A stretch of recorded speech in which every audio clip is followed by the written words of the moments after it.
I wonder if we could ever do an episode as the two Sesame Street Martians. Ah, book, book, book, book, book, book, book, book, book, book, book, book. Yep, yep, yep, yep, yep, yep, yep. Nope, nope, nope, nope. Bad, bad, book bad.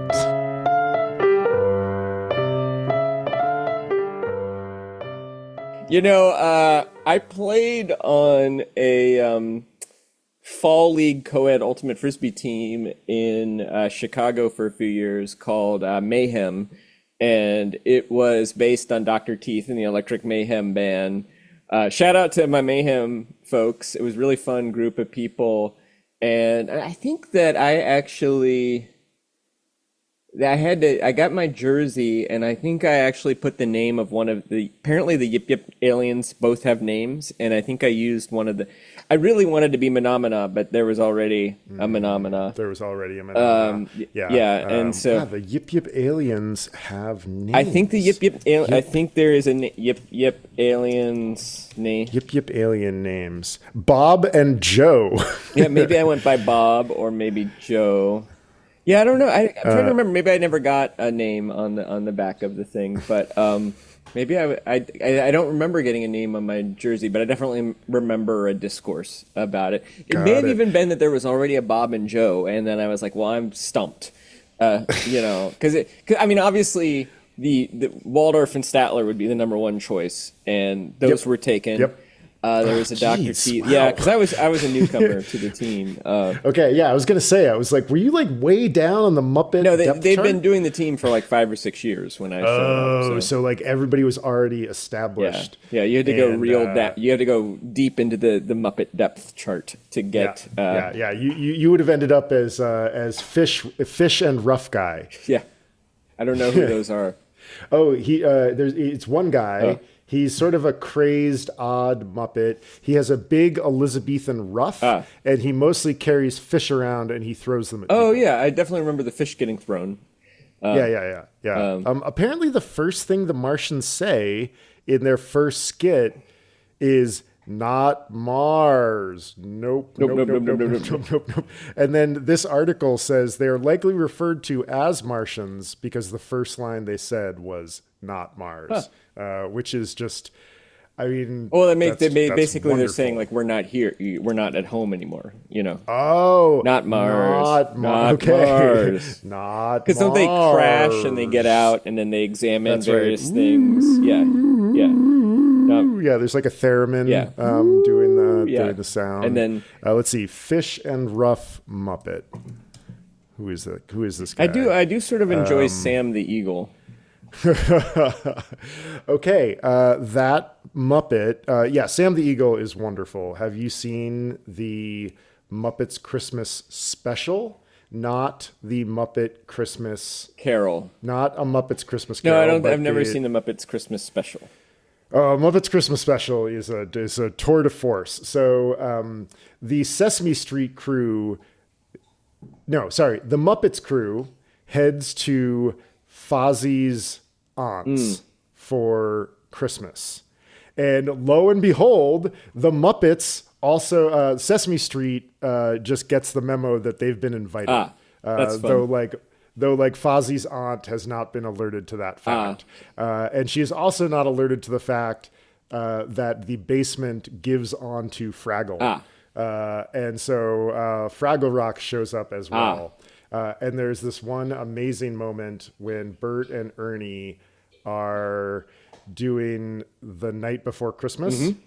And one of them, probably Bert, because this is sort of what they would do at the time, is dressed up as the narrator's wife.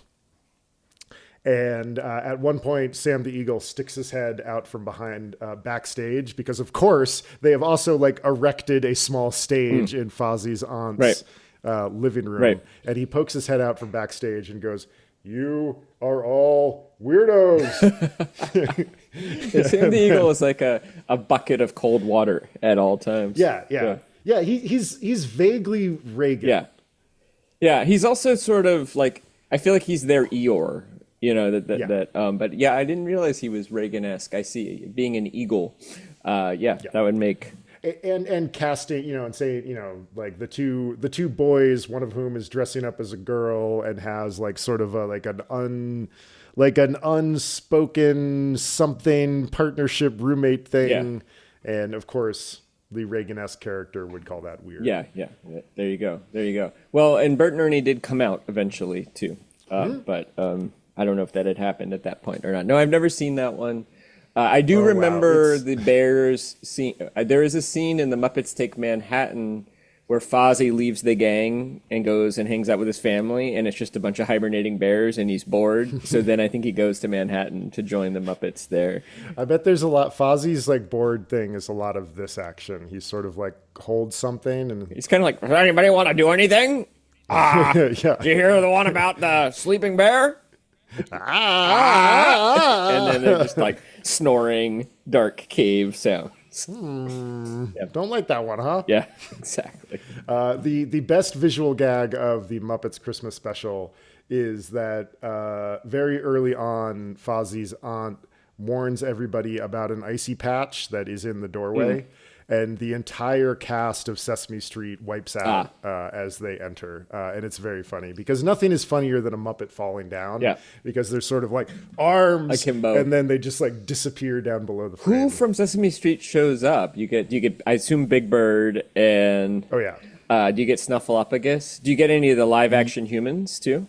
I can't remember if you get any live action humans, but it's pretty full bore. Yeah, I think you get almost all Grover, Elmo, all three casts. Yeah, wow. Yeah.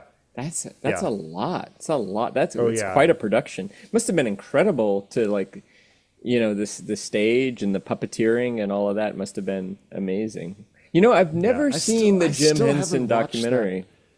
There's a new one out now too that just came out that HBO has a new documentary about it, and I haven't seen it yet. It's amazing there hasn't been a biopic yet. I'm sure that's coming. I know. The same people who make the Queen biopic and the Saturday Night Live biopic, which just came out. I think there's going to be a Muppets biopic. That would be amazing. Yeah. I kind of think there's be like a, the way to make it like truly magical would be to do a biopic, but also include the Muppets. Yeah. Yeah. Not a dry eye in the house. Oh my God. Yeah. How would you include them? Like, would they be, I agree that would be a good way to do it, but like, would you have like Kermit be the narrator or would they act out as the characters? So like Kermit plays, Jim Henson and Fozzie plays Frank Oz. Frank Oz. Yeah. And Miss Piggy also like plays like one of the characters and I think one way that you could do it is you could do sort of Pygmalion and you could have the Muppets come alive as the and now we're headed away from biopic land. But like you could make a play for the fact that it's sort of the like them coming alive in the imaginations of both Henson, Oz, and the American culture. Jim Henson goes home after a long night of pitching everybody his puppet TV show. Gets home, he's dejected, and then Kermit like cooks him dinner and cheers him up, and then Fozzie. Who should? We should write this. Yeah. Yeah. How'd it go today, Jim? Yeah. It sucked. Like, Jesus Christ, Frank and I were stuck under a goddamn folding picnic table for 3 hours trying to get the eye movement correct. Yeah, exactly. Yeah. Yeah, stuff like that. Oh, how was the bar mitzvah? Yeah. Yeah, like, oh, geez. Yeah. You seem a little downbeat. Yeah. Yeah. There is, I could see it tremendous, but this is kind of a brilliant idea. Of course, the IP for this would cost like $1 million. Oh my God. Well, you got to go to Disney now. Yeah. You either have to like pay Disney $1 billion or somehow Disney would have them. to be the production. Yeah, they'd have to be the house. You'd have to pitch them and then spend the next 3 years fighting tooth and nail. You know who might like the idea though? If you could get him behind it as Frank Oz. maybe Frank, you know.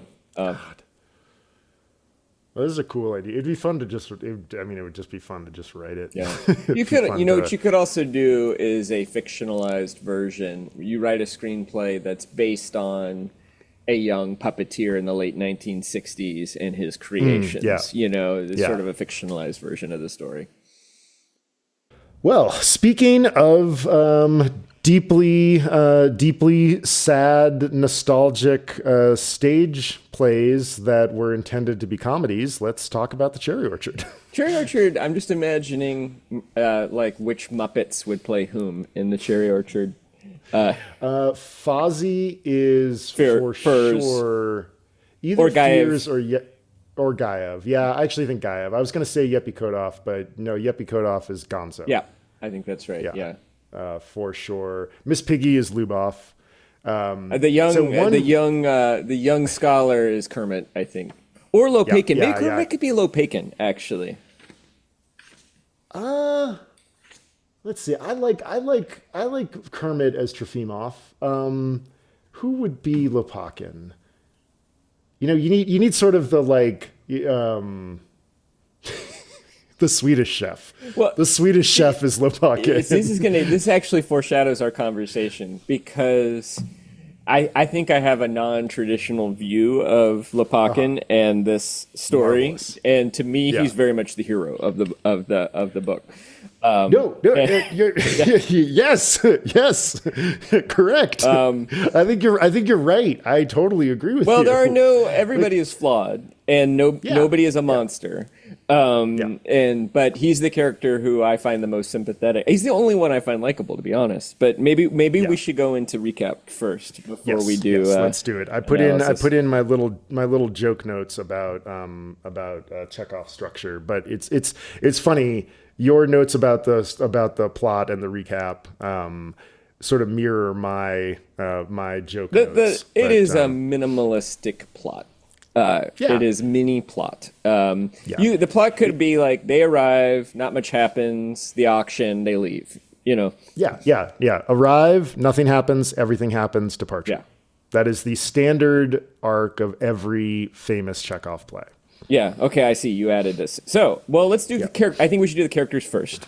Yeah. If you're, I think you're right that it is structure and plot light, but it is character heavy. Yeah. So characters. I listed them in order of appearance rather than in order of billing. That's right. So the first person we meet is Lopakin or Lopakin. He is a merchant. He is a former peasant.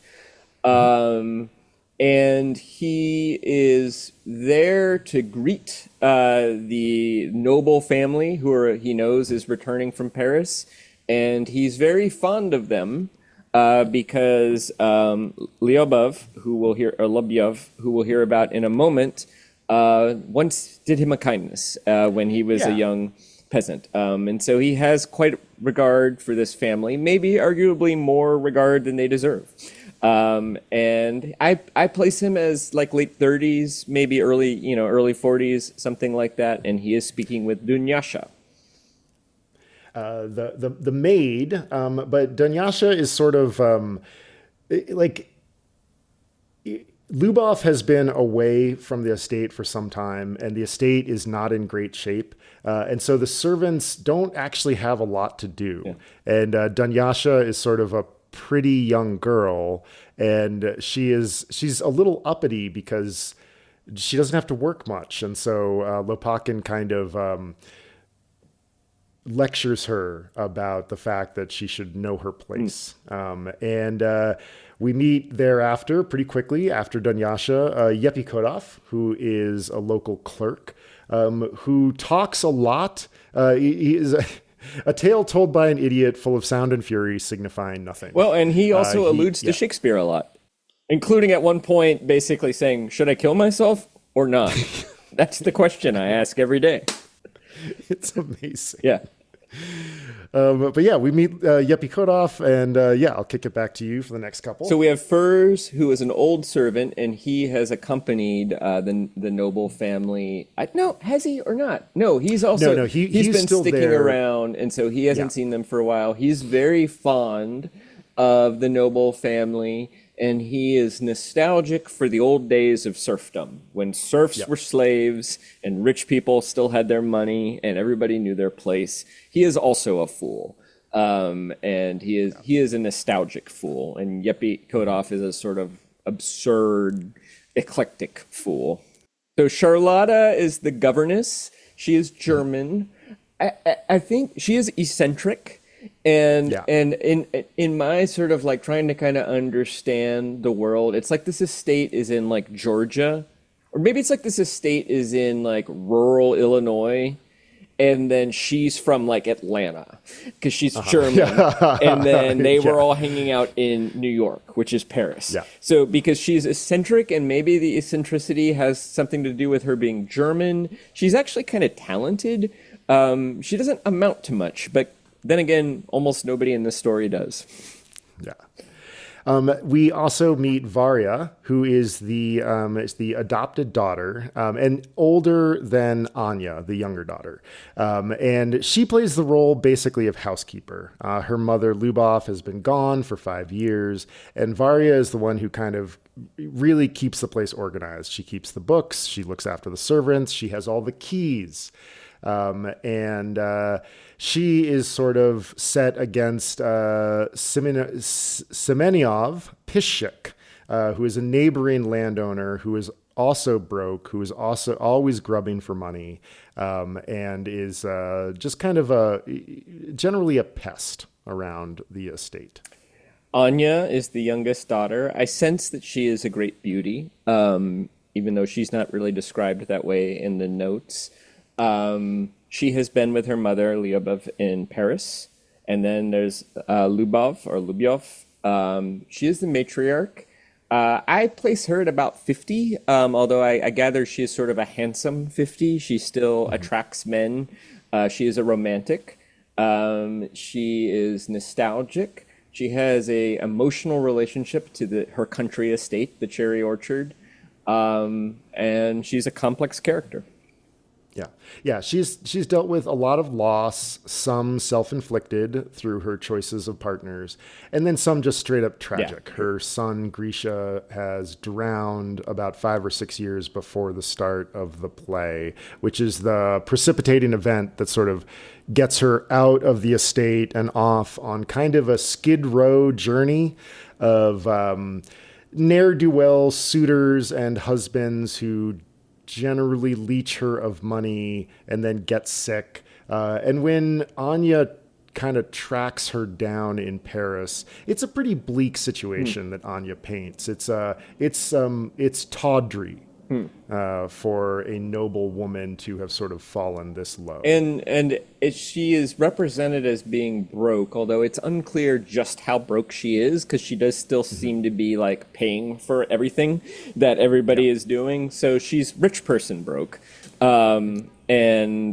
you know, we'll learn more later. Yeah. We also meet Yasha, her manservant, who has traveled with her for quite a while now. And he's kind of a ne'er-do-well servant. He is a little lecherous. We know that Yepi Kodov is in love with Dunyasha, the servant. But early in Act 2, we get a sense that maybe Yasha and Dunyasha are fooling around, perhaps. And Yasha doesn't have any noble intentions with regard to fooling around. And then there's Petya Trofimov, the lifetime graduate student. Again, sort of idealistic, not really offensive, but also not particularly inspiring. And he seems to have an attraction with Anya, although he doesn't do anything about it. So it's kind of unclear whether he does or not, but they seem to be set up to be romantically attracted to one another. And that's all the major characters. There are a few other sort of like, I think, characters who might appear for a page, like the station master and a guy who wanders by. At the party. But yeah, it's mostly this is pretty much it. And as you said, the action of the play involves A lot of inaction as Lopakin pretty much hectors the family over the course of 3 acts to do something about the impending auction of the cherry orchard. They steadfast. He has a solution to cut the cherry orchard down and parcel up the land and lease it out as summer homes. Probably also having to knock down the estate house, which means there's pretty much not going to be anything left. But they would be able to save their. It's a sound business idea. Yeah. They would maintain their fortune. They would have some income.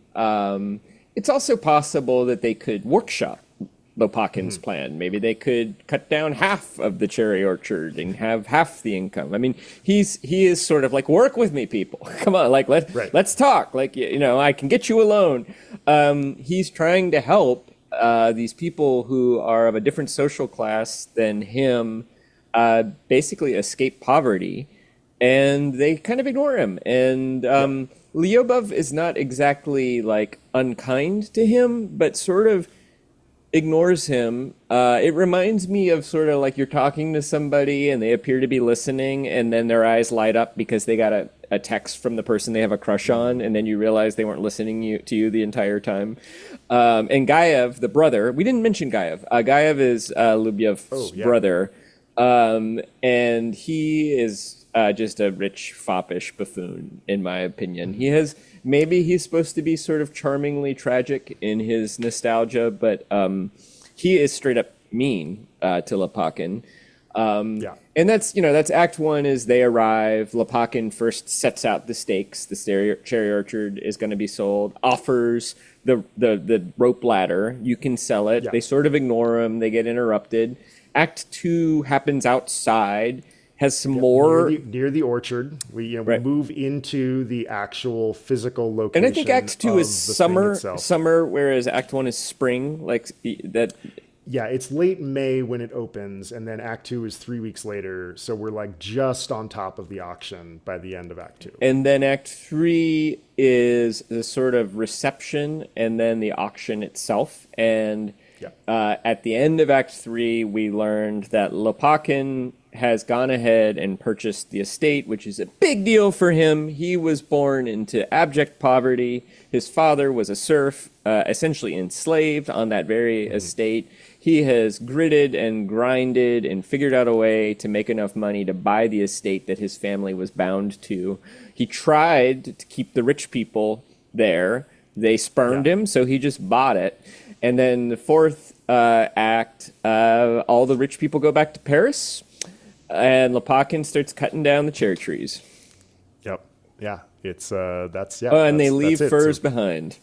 They leave. Yep. They literally leave Russia's imperial past to die on the front door of the estate. Or feudal past. Feudal past. Yeah. Yeah. The empire is still alive and well at this point, but the czarist past, I guess, is what I'm looking for there. But so I mean, you've heard me wax on and on about these plays for a long time, and my question is just like, what was your experience of reading this?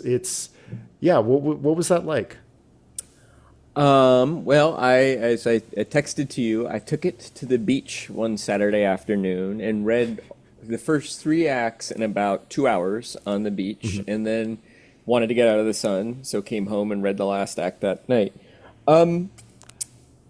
Reading it the first time, I found it difficult, and I don't know if it's the translation or if it's the story, or if it's just the fact that I think this play has so much space for interpretation that there's so much room, I think. I've only read the one translation, David Mamet's translation.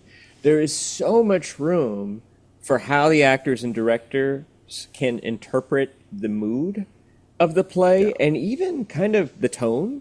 Whether the characters are meant to be noble or buffoonish, whether the characters are meant to be sympathetic or unsympathetic, whether they're meant to be tragic or funny, that I found it very hard at all times to really tell And I found that I didn't really care about any of them except Lepakin. He was the only one I kind of liked.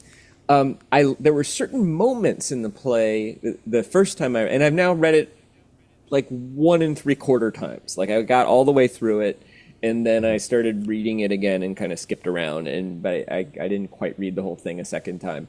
There are moments I really like. There's moments where I pick up sort of the humor of what's going on.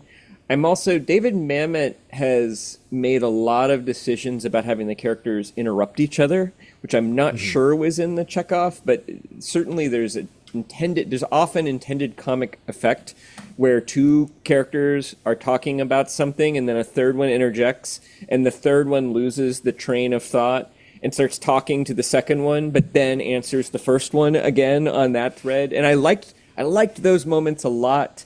I could sense that there's deep irony in this story. I could sense there's deep sadness in the story, and I could sense that there were kind of funny moments. But I have to admit, I didn't find it. I found it. It was more like I was reading an interesting history text. This is important. I wasn't swept up by the story, and I at first was sort of annoyed at Chekhov, but I think I have to trust the literary world that there's something brilliant here, and think that either the reason I wasn't entertained has more to do with my limitations as a reader, A, or B, maybe it's not a great translation, or C, maybe this is a thing that you really need to see it the first time. Yeah. Because I do think the characters are really open to interpretation, and I think if I watched a performance of it, there's a lot of subtext there are a lot of decisions the actors could be making about subtext, and I didn't have that. I didn't have that visual. Yeah. So there's moments where I'm like, is this funny? Is this serious? Is that an insult? Is that an agreement? Is that a disagreement? And I just didn't know. And I also wonder, after I read the whole thing, I read Mamet's introduction, and I find myself suspicious of his interpretation of the play. So that's my experience. Now, I should say, I am delighted to have read it in the sense of edification, and I'm very excited to watch a performance of it. Yeah. Because I think it will come alive for me in a way. And finally, I do feel very invested in Lepakin's story.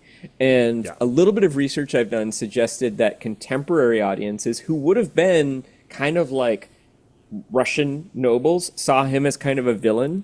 And I see him as a hero, and so I wonder if that was intended by Chekhov or if that has more to do with my modern American sensibility.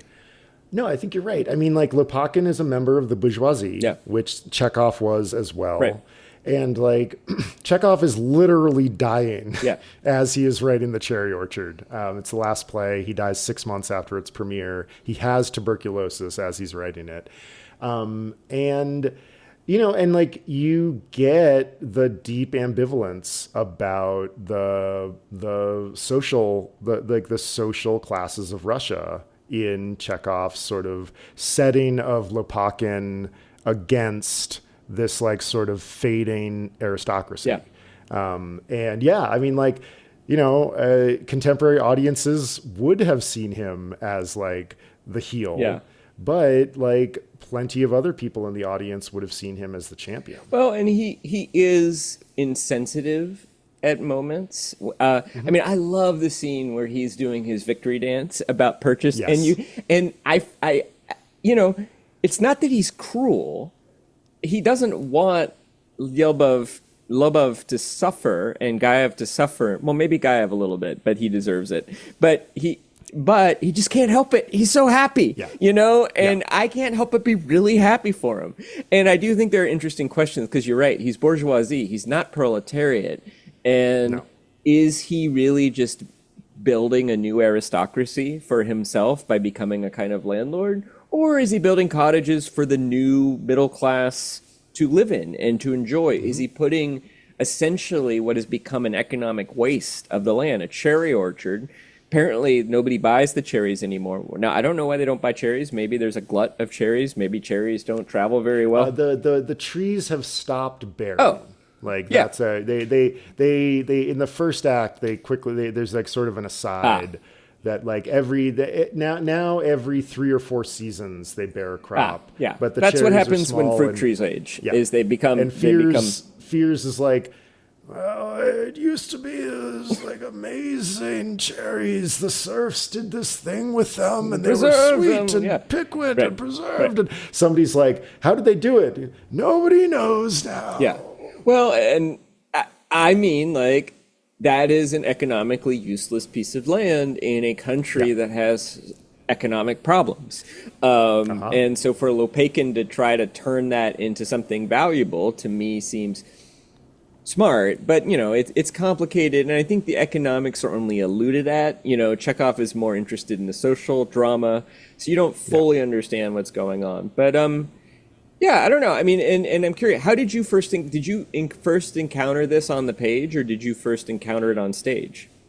I think it was a really astute choice of the way that, as a freshman in drama school, the way that this gets used at where I went to school is the juniors who are taking the directing class, usually juniors, sometimes seniors, but it takes until around junior year to rack up the necessary prerequisites to take directing.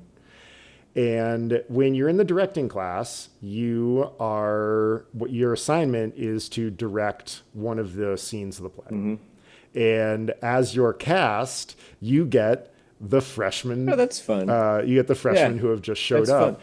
Because as a freshman, you're not allowed to audition for the department plays. Yeah. Like, you sort of have to pay your dues. But you're going to do the Cherry Orchard. You get a little crack at a little bit of acting. I feel like I would enjoy interpreting one of these characters more than merely reading the play. Yeah. Because I don't think the story is very interesting, to be honest. Like, I don't really care about them that much. But then if I have the challenge of actually trying to sort of figure out, what does this character want in this moment? Why did they say that thing? There's just that. It's all subtextual, and it's all being hinted at in very interesting little ways. I feel like that would actually be a really fun way to be introduced to this play.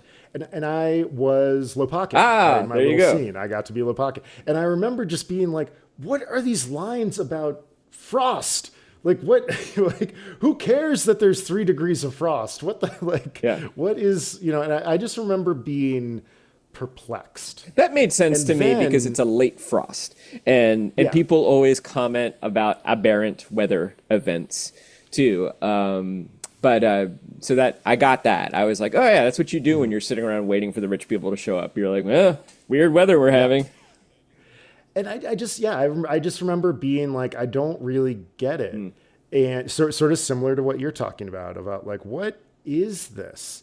And then during the process of like working with the junior or senior who was directing my scene and then seeing the others, suddenly realizing how absolutely, like what you just said, that it is all subtextual, and the brilliance of it comes from the fact that like, this is very similar to the way that, if not the way that people talk in our contemporary times, at least the nature, the sort of asinine nature, the absurdist nature of most everyday dialogue, the thing that you're talking about, the comedy of like 2 characters talking and a third character, it's like, from this play, you both get Who's on First and Waiting for Godot. Yeah.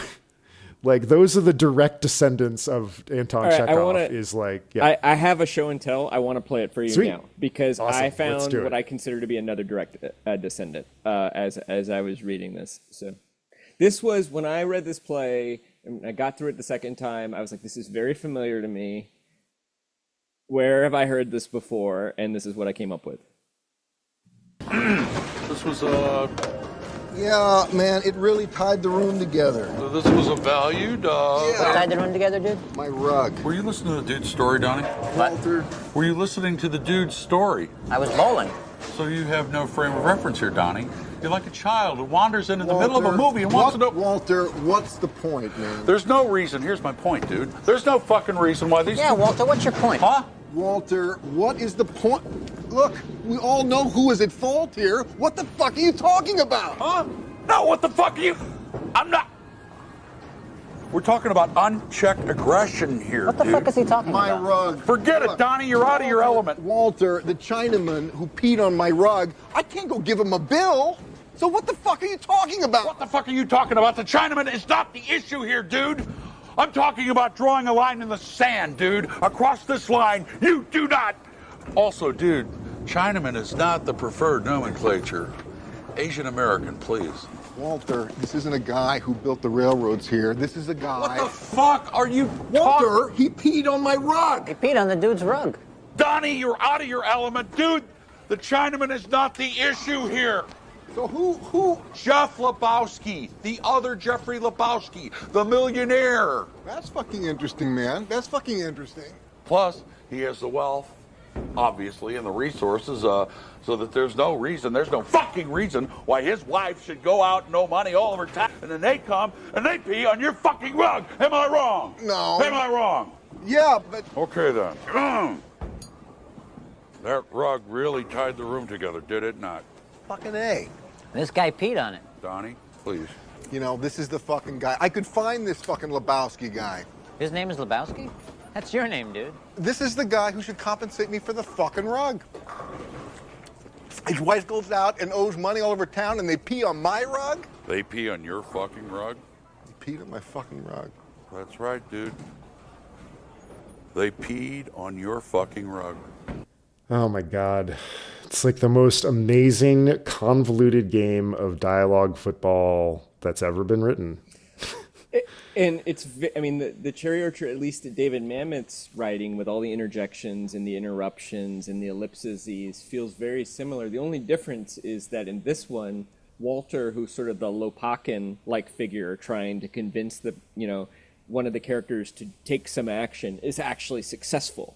Like in The Big Lebowski, what would have happened is that conversation would have gone in the Cherry Orchard, the conversation would have just gone nowhere, and we would have moved to John Turturro licking the bowling ball without anything being settled. Where in this case, actually, Jeffrey Lebowski decides to do something about his rug. By the way, we'll put a trigger offensive language warning into that too. There's some offensive language. I'm proud of myself that I was like, it's got to be the Coen brothers because it is Chekhovian, and it is, I would push back a little bit and say that in Act 2, Trofimov's blustering monologue about Russia is sort of Walter, and Anya, like the dude, begins to see it. The all Russia is our orchard. That was one of my favorite moments. Even though I find him ridiculous, I was like, you're ridiculous, but you're not wrong. It's kind of like Walter. Like, am I wrong? No, you're not. No, you're just an asshole. Yeah. Yeah, exactly. And Trofimov is an asshole. Yes. Trofimov stands in for that sort of like snobbish inactivity. Like this all the time. I mean, it's like maybe not all the time, but I have certainly. There was an excerpt from a TV show I heard recently, a comedy TV show that's about a fake public radio show. I think and I don't remember the exact details, but the two characters are having an argument, and one character is being accused of being insensitive to the poor. And she says, I don't think that's fair. I volunteer every Saturday giving food, to provide food for the homeless. And they're like, excuse me. You volunteer every Saturday to give food to unhoused people. And I'm like, that's Trofimov. Like that. Yeah, exactly. He's going to correct someone's nomenclature, which we also got in that clip, without even acknowledging that actually the person he's arguing with is maybe actually taking action to improve the circumstances of the people who he is indignant on behalf of. and it's the Schrodinger's douchebag. Yeah. That kind of thing of the like, oh, excuse me, but like making corrections, but like completely like not going to take action themselves. Right. And that's actually the scene I want to drill down on later. The All Russia in the actually, orchard. I think it's right after that. It's the leave. I want us to read it with two different moods, and I want us to swap characters. It's a little bit later when he says the leaves are this was built by slaves, and you can see their faces in every blossom or every tree or something like that. Which I thought that was the best line of the play. And it's very Chekhovian to like situate some of the best writing of the most lyrical writing in a character that the audience is very right to suspect. I think and it's also kind of like Walter Solchek too. He's a blustering asshole, but you can't hate him. Like he's ridiculous. And he doesn't stand up for what he believes in. But again, everybody in this play is kind of pathetic, too, in a way. And nobody is evil. None of them are monsters, even though they're all flawed, as I said before. You dislike Gaev, but I find him less offensive. And I think my example would be the moment that he decides to eulogize a bookcase. And and then sort of catches himself like later is like, oh, I sounded like such an idiot, and like here I am like talking about the fact that this bookcase is 100 years old and we could give it a Jubilee birthday, and oh dear bookcase, thank you so much for guarding the and I mean Gaev is again a fool. They're all foolish. And the real problem, like Gaev is sort of like your pretty offensive uncle who like it's his fault, but it's also not his fault. And like it would be great if Gaev were to change, but he's not going to. Right. I mean I think it's very intentional that he and Lopakin are really set against each other. They are kind of opposites, and that the whole discussion of the bookshelf happens very shortly after on page 19, when Lopakin's in the middle of his pitch to save the cherry orchard, and Gaev just interrupts him and says, "Excuse me, but will you stop talking dribble?" And it's such a jerk. He's a jerk. At one point, he says, "Shut up, Furs," and I don't know, maybe his. Again, this could be, you could play a character who says those things in a nasty way, and you could also play that where he says those things in a sort of twinkle in his eye, oh, please shut up, like a sort of a more gentle way. But you could do like an avuncular playing of him, like he could be laughing. Oh, could you? What is this dribble you're talking about? Stop talking this dribble. Like he could be. At best, he's merely insensitive and clueless, as opposed. But to me, he comes across as cruel, as classist, and as ridiculous. And of all that, I wanted to ask you. You asked me about my affinities. We agree that we both like Lopakin. Are there other characters who you feel any affinity or sympathy, or not sympathy? I feel sympathy to all of them, but any other characters who you actually like? Varya. Oh, interesting. So much affinity for Varya, because Varya would fix it if she could. Yeah. Like Varya knows how ridiculous her mother is. She can see that Anya is in need of protection, but that also Anya is like sort of unable to help herself. She's a little mother henish, but she is trying with all of her might to hold everything together. And the probably the best. She has no real levers to pull. No, she doesn't. As a woman and as an adopted daughter, she has very little power. All she can sort of do is try to influence things. Yeah, she has very little power, but she has all the responsibility. Yeah. What do you make of her romance with Lopakin? It's I so put sad. romance It's in so quotations, listener. sad. I mean, like probably the best production of this that I've seen in Act 3. Lopakin that was so drunk.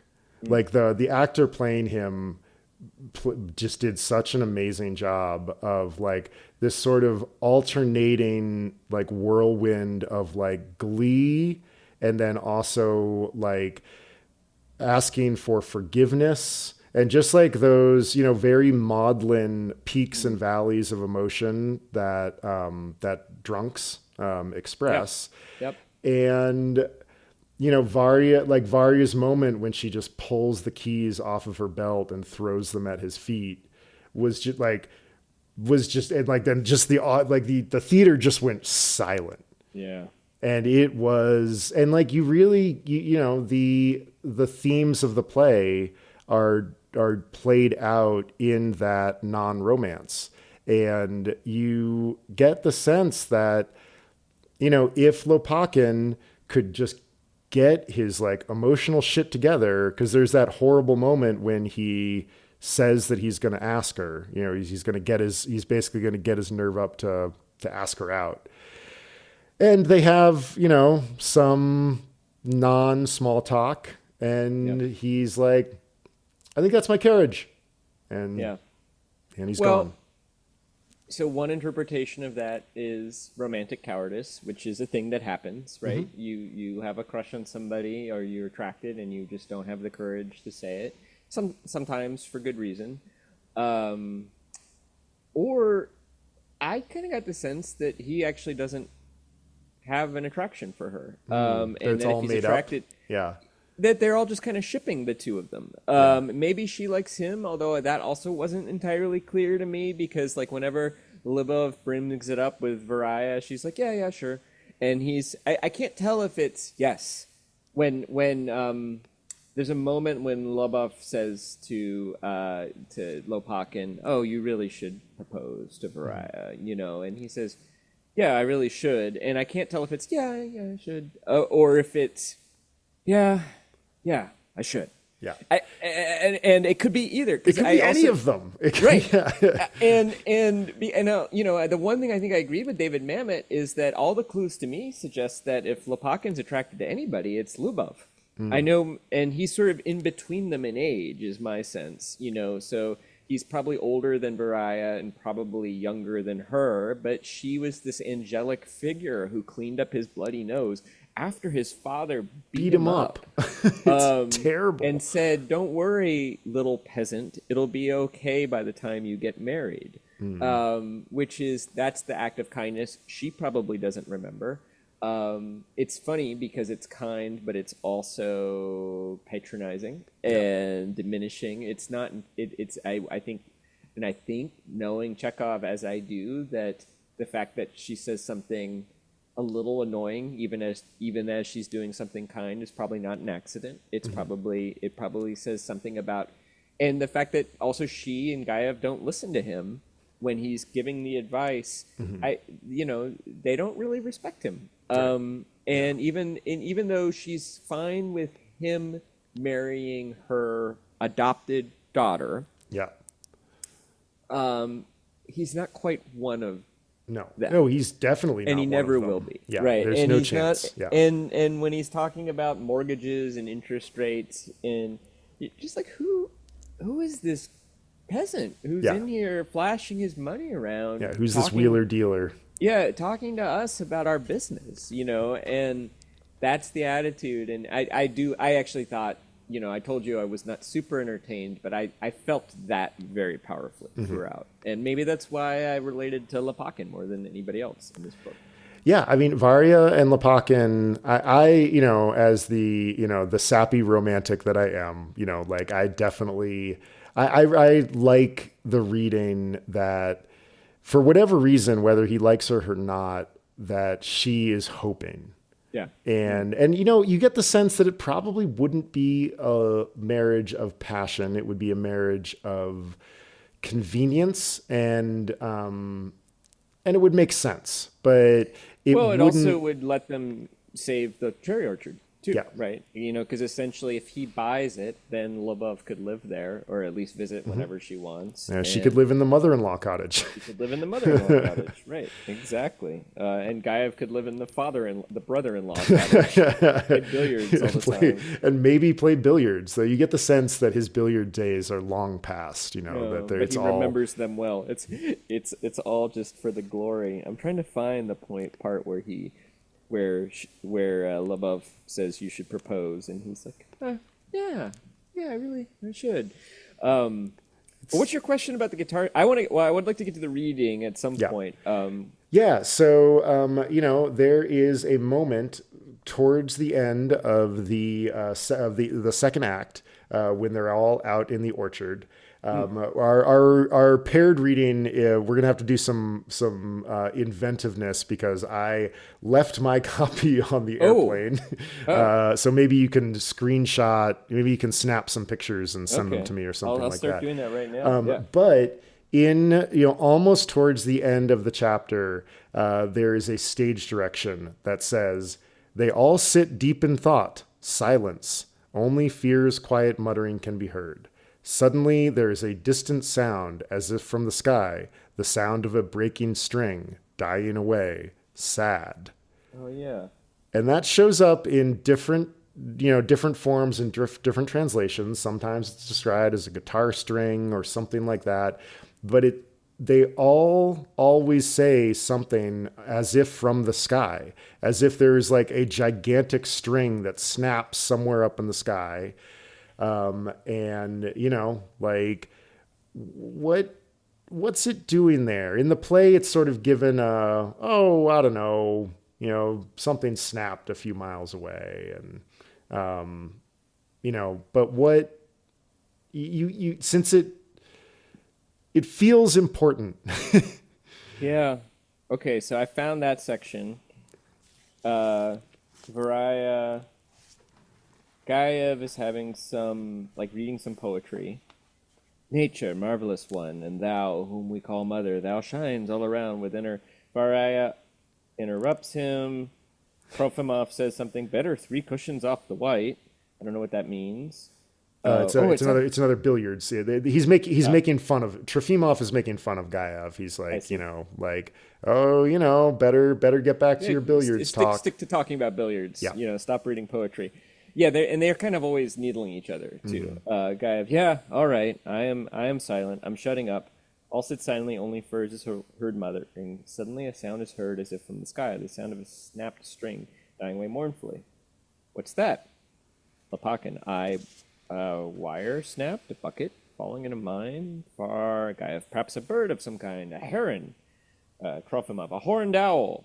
Bilbov, it's somehow Furs, just before the catastrophe. There was the same. An owl screeched, and the samovar whistled all night, with no fire under it. The catastrophe? The liberation. And it's buried in a joke, right? The joke being that Furs likes serfdom. It's great. I mean, whenever you have an off-stage sound in this play, it's a foreshadowing of something.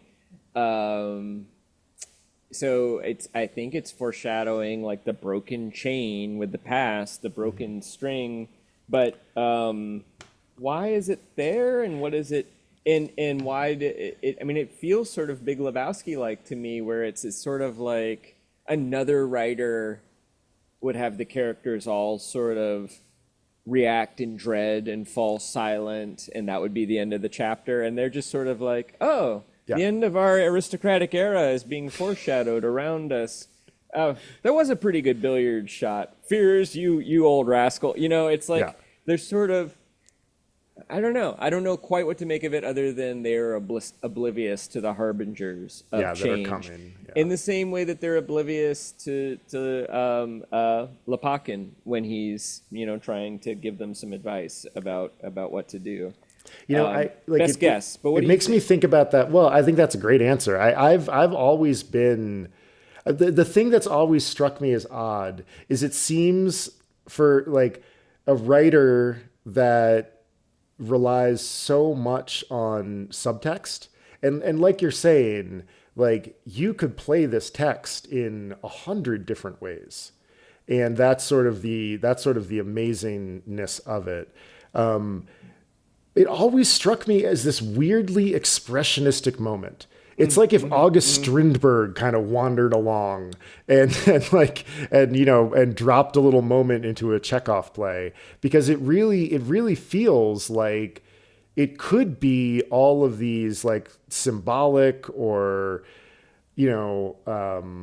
figurative kinds of things. And I really like your reading because like what you're saying is that it is that and they miss it.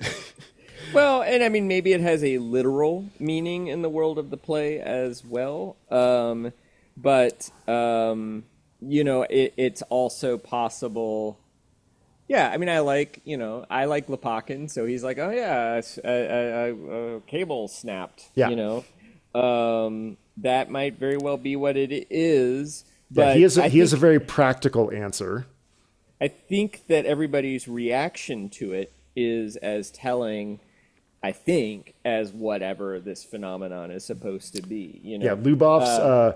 It's somehow unpleasant. Like she can't even put her finger on it in the same way that she can't. The same way she reacts to news of the cherry orchard being sold.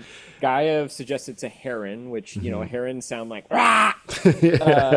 Trofimov says a horned owl, and those two birds sound completely different from one another. So one of them is wrong. A horned owl sounds like woo-hoo. And Fairs says it's an omen. Fairs is maybe the closest to being accurate. It is apparently some sort of omen. I love that in the version I'm cribbing from because I don't have my Mamet copy. I actually like this better than the Mamet one. Fears says, "It was the same before the catastrophe. The owl screeched and the samovar went on whistling," which I love because that sounds like something from a bad Cold War spy flick. Yeah. And then Gaev... Except for the samovar is whistling despite there's no fire, right? Which is supernatural, right? It's basically like the tea kettle is boiling, yeah, exactly. Even though it's the and Gaev says, "Before what catastrophe?" And the only thing that Fear said is freedom. Instead of the liberation, which is a little blander. Yeah. And just Fear's just saying just this sort of despondent. I mean, it's like Oscar the Grouch. That's who. Yeah. Fears would be played by Oscar the Grouch. Yeah, definitely. This might take a moment, but this is the last thing I have on my agenda too. So I would like you, this is the direction I'm going to be Anya and you'll be Trofimov and then we'll swap. But for the first one, I would like you to play it as Trofimov is a show-off. Yeah. And he's trying to impress Anya with his intellectual acuity. And I'm going to play Anya as she sees through it and is sort of annoying but tolerating it. Just sort of trying to endure this bore. So, Anya, isn't it fine today? Yes, it... And you know what you've done to me, Petya? I loved it so dearly, our cherry orchard, our garden, but now somehow it's different. And you speak... I cannot love it as before. All Russia is our orchard. Our country is vast and contains many things. If you reflect, Anya, your ancestors owned slaves who worked the land, pruned the trees. Each tree, each leaf on the tree represents their lives. The leaves blow, and it's as if human beings are speaking to you. And they're saying they've been deprived and lived to... and suffered to create this idyll that your family enjoys. You live on credit. You live on the work and off the sufferings of people you wouldn't allow into your home. We're behind the times, 200 years, and we can't live in the past, and yet we have no plan for the future. We philosophize, which is to say, we gasp from too much leisure. Broken free, in order to live in the world, we must atone. First, to regain that which we have lost. We have lost our place. We must atone. We must atone. We must confess and atone and be done with it. Atone by suffering, by work, by continual hard labor. Do you understand? I do.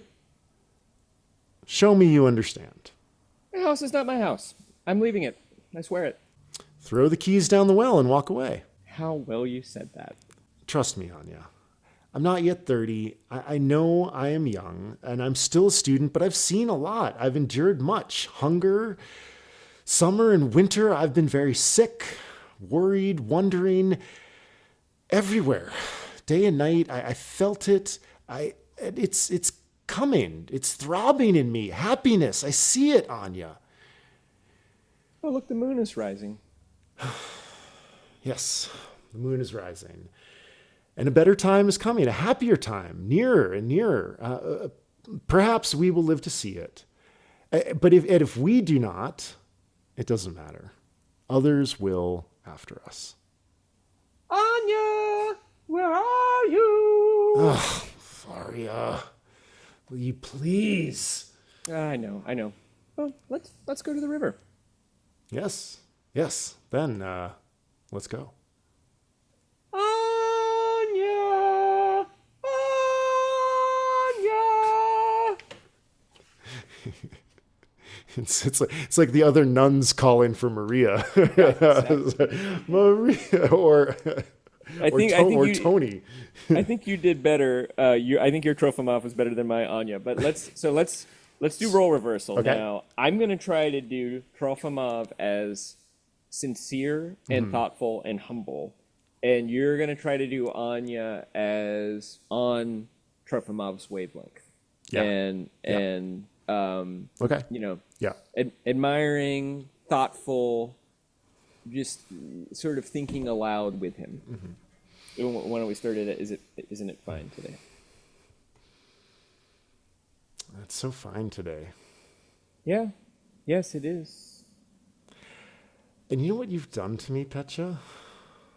I loved it dearly, our cherry orchard, our garden, but now somehow it's different, and you speak, and I cannot love it as before. Well, all Russia is our garden. Our country is vast, and it contains many things. If you reflect on your ancestors owned slaves who worked the land, pruned the trees. Every tree, every leaf on the tree represents their lives. The leaves blow, and it is human beings speaking to you. They're saying they've been deprived and lived and suffered to create this idol your family enjoys. You live on credit. You live on the work and the suffering of people you would not allow into your house.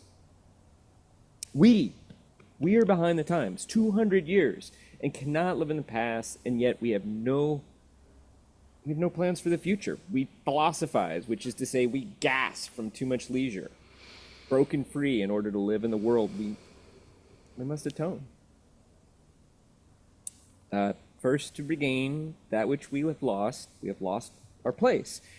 We must atone. We must atone. We must confess and atone and be done with it. Atone by suffering, by work, by only continual hard labor. Do you understand? I do. Show me you understand. The house is not my house. I'm leaving it. I swear it. Throw the keys down the well. Anya, throw the keys down the well and walk away. How well you said that. Trust in me, Anya. I know I'm not yet 30. I know I am young. I'm still a student, but I've seen much. I've endured much. Hunger, summer and winter. I've been sick, worried, wandering everywhere. Day and night, I felt it, and it is coming, throbbing in me. Happiness. I see it, Anya. The moon is rising. Yeah. The moon is rising, and a better time is coming, a happier time, nearer, nearer. Perhaps we will live to see it. And if we do not, doesn't matter. Others will after us. Anya! Anya! Where are you? Varaya, please. I know. Oh, let's go to the river. Yeah, then let's go. Anya! Anya! Smoking. Man, that scene is hot. I've always thought that they go hook up after that, after the curtain falls. The second time we played it, that's where it felt like we were. That's where it was going. But I mean, he is also being kind of a smug, intellectual prig and really kind of patronizing and mansplaining at her about things that I don't know Anya's intelligence, but she should be perfectly intelligent enough to figure out. I mean, the only point is I had a theory when I was reading it. I really didn't know. Is this a romantic scene? Yeah. Are they in love? Are they soulmates? Is Anya locked in with what Trofimov is saying? Are they in agreement? Or is he just blathering, city graduate student babble at her? Not wrong. Mm-hmm. He's making some interesting and true points about the nature of the estate, but like telling somebody that the home that they love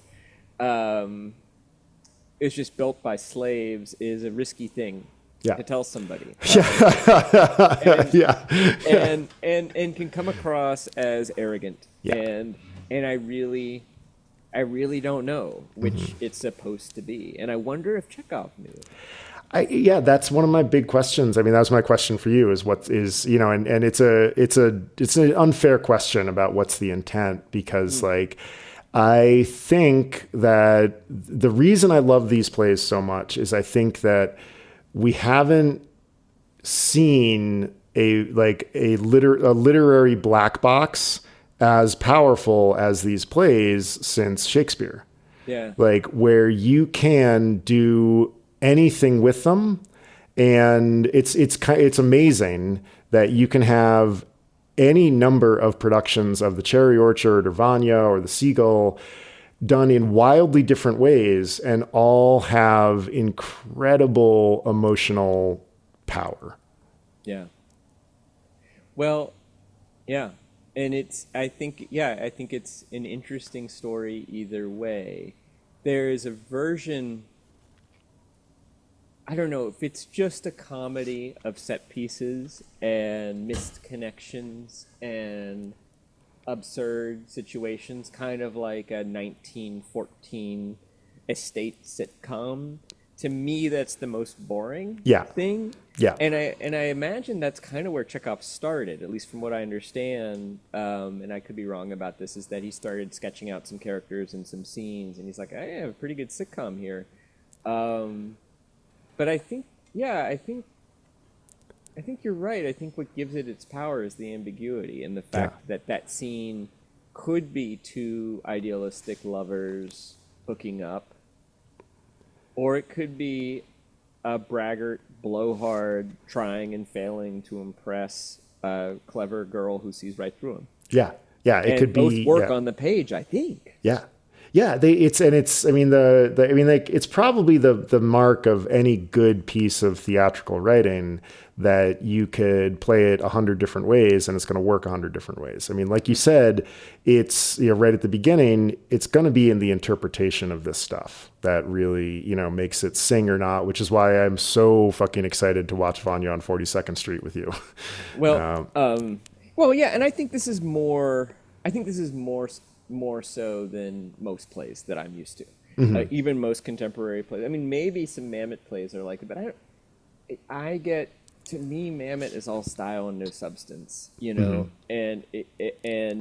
and I'm afraid that I find maybe his translation has some of that as well, that he seems to sort of enjoy the wordplay and is less interested in the soul of these characters. And what he did with these is the way he adapted it, somebody else did the literal it's a literal translation, and then he rearranges the words. But I imagine he was bringing in, years of having read different translations. Oh yeah, of course, yeah. Into that, and then also having seen stage performances that he likes. But his thing is that the play is all about frustrated love, which you can read it that way. Mm-hmm. I see it. Most people seem to think the play is about the clash of the old and new in Mm-hmm. Russia, which to me that is like maybe a more interesting theme than frustrated love. But it also what resonates with me is the way in which Lyubov is kind of Hamlet-like. Yeah. And I agree, the Hamlet has got that same black box quality, but I find Hamlet more sympathetic because his paralysis and anxiety and existential, maybe I should be kinder to poor Lyubov, who's had a rough few years, but I feel like Hamlet's problems are deeper, and his ambivalence is grounded in a deeper set of problems. Mm-hmm. Like Lyubov could actually solve her problems. She could figure something out. Well, and that's the tragedy of this one. They're both tragedies of inaction. Yeah. And you're right. Hamlet's problems are bigger, and he does his best to solve them. Right.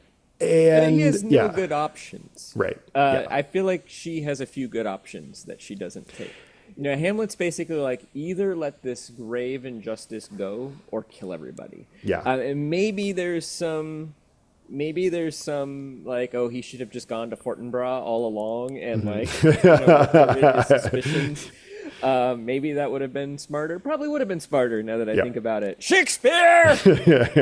But, the thing you said about frustrated love, like the frustrated love, the way that this play works as as both frustrated love and the clash of old and new is that the frustrated love that Lyubov has is for the past. Yeah. And that's and that's why the cherry orchard as done by the Muppets would be the most amazing thing of all time. Well, and to me, the moments when, I think maybe this is why I didn't really get into the story that much, is the moments when she's expressing her love for the cherry orchard, to me, feel like the most tell not show. Mm-hmm. They're all sort of like, oh, the cherry orchard. Every morning I woke up with happiness. Oh, is that my mother? No, it just looks like the white dress of a woman. I'm just like, shut up. You're being so histrionic right now. It just felt over the top. And also, it's like, if you really care about it, and I do suppose maybe the device is that to save the cherry orchard, you have to cut down the cherry trees. Maybe that's the dramatic irony, but probably there's some fix. You could probably cut half of them down, or you could plant some new ones. They're not even making cherries anyway. So, okay. What major literary rule does Chekhov break in this play? Is it A, Chekhov's gun?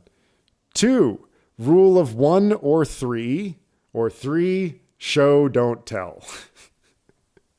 Well, I just said that he told and not showed, but I think the big rule is Chekhov's gun.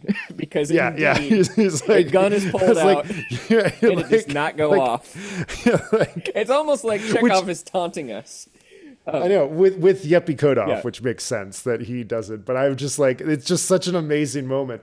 I carry a loaded revolver with me at all times. But I've told you my corollary to Chekhov's gun, which is Linklater's saw blade. Yeah. Just where something like that is revealed and it creates dramatic expectation that is unfulfilled. Yes. All right, so I got it. I got one. Okay. Woo! You got it. Ding. Okay. When this play was first put up by the Moscow Theater, it starred Konstantin Stanislavski, at the time Russia's greatest actor, perhaps still Russia's greatest actor, modern inventor of method acting. He portrayed Gaev. And when the play was being rehearsed, he had a major disagreement with Chekhov. Was the disagreement, A, Chekhov insisted the play was a comedy, and Stanislavski disagreed and insisted it was a tragedy. B, Stanislavski felt the student and Anya should marry, since they were the purest and kindest characters, and somebody should get a happy ending. C, Stanislavski felt that Lopakhin should chop Gaev's favorite dresser up with one of the axes used to chop up the cherry orchard for greater dramatic effect. That's great. It's like the cherry orchard in its early days makes a sharp turn into the Shining. Right? Yeah, exactly. If Gaev got killed by Lopakhin's axe, that would be a badass play. Oh my God, that would be incredible. I believe it is A. Well, yeah, I didn't give you D, which is that Stanislavski felt that rather than a cherry orchard, the play should take place on a giant ring-shaped planet. D. That'd be pretty great too. The Cherry That would Planet. be also pretty great. The Cherry Planet. The Cherry Ring. It'd be like a Star Wars. It's like, what other Star Wars, like single ecosystem worlds could we come up with? A fruit orchard world. A cherry planet, or there's just like a ring in space of floating cherries. Yeah. And Lubov is out there like, look at these beautiful cherries, and Fears is like, oh, things were better before FTL travel. Fears translates very well to any story. He sure does, yeah. But I keep interrupting you. Give me the guess again. I believe it is A. You're correct. Chekhov insisted the play was a comedy, and Stanislavski disagreed and insisted it was a tragedy, which is an understandable disagreement since it's really both. Yeah, since it's anything. And now I believe it gets the subtitle "A Tragicomedy in 4 Acts" is the way that it is sold now. Huh. That is a portmanteau that probably did not exist in Chekhov's time. I wonder when tragicomedy first makes its appearance in the dictionary. Well, next we are going to be watching a production of The Cherry Orchard. But we will put a note on how you're going to be able to watch this because it's not going to be totally easy to watch it. But we are going to, there is a way to watch it for, I think, about $10 is what you kind of have to pony up to watch it. But it is totally worth it. Upper Middle Brow is a small point production. Chris Bagg and Jesse Dukes are the Jewish Orchestra. Music by Ben Pajak and Jesse Dukes. Design and website by Chris Bagg. You can learn more about us and find our listener survey at uppermiddlebrow.com. And please review us in your podcast app so other people can find the show. And as a reminder, everybody, Jesse and I are both writers and editors. We would love to help you with your projects, writing, podcasting, editing, whatever you are doing that is creative. We would love to ride shotgun on it with you. You can see some of our portfolios and learn more at our respective websites, chrisbagg.com and jessedukes.com. Bonsoir. Thanks for listening, everybody. Das Vidanya, I guess, is goodbye in Russian. Yeah. Das Vidanya, I think. Yeah. I wouldn't have been able to come up with that. I gotta run. I gotta. All right. Have a great show. Yeah. Don't say that. Break a leg. Thank you. Snap a guitar string. All right. See you next time. This was fun. I'll upload the nice audio work. soon. Yeah.